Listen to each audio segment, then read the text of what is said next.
વધુ એક મહત્વપૂર્ણ સમાચાર પર નજર કરીએ તો ગિરનારની લીલી પરિક્રમા હાલ સ્થગિત કરવામાં આવી છે। લીલી પરિક્રમાને લઈને આ સૌથી મોટા સમાચાર અત્યારે સામે આવી રહ્યા છે। ગરવા ગિરનારની લીલી પરિક્રમા સ્થગિત કરવામાં આવી છે। એક તરફ કમોસમી વરસાદને કારણે રોડ પણ ધોવાયા હતા। પહેલેથી જ જાહેરનામું પણ બહાર પાડવામાં આવ્યું હતું કે બાળકો અને વૃદ્ધો આ લીલી પરિક્રમામાં ન આવે, પરંતુ હાલ જે સમાચાર સામે આવી રહ્યા છે તે અનુસાર લીલી પરિક્રમા હાલ પૂરતી સ્થગિત કરવામાં આવી છે।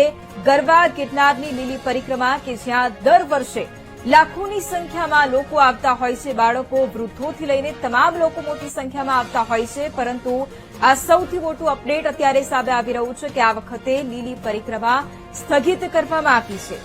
એક તરફ કમોસમી વરસાદ વરસી રહ્યો છે, જેના કારણે ત્યાં રોડ પણ ધોવાઈ ગયા છે અને તેને જ લઈને આ એક મોટું અપડેટ છે કે જ્યાં લાખોની સંખ્યામાં લોકો પહોંચતા હોય છે તે ગરવા ગિરનારની લીલી પરિક્રમા રદ કરવામાં આવી